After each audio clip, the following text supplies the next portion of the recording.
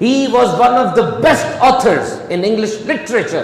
What he has written, if that was the battle of Thrawn, why Hussein has brought Ali Asghar in that particular battlefield?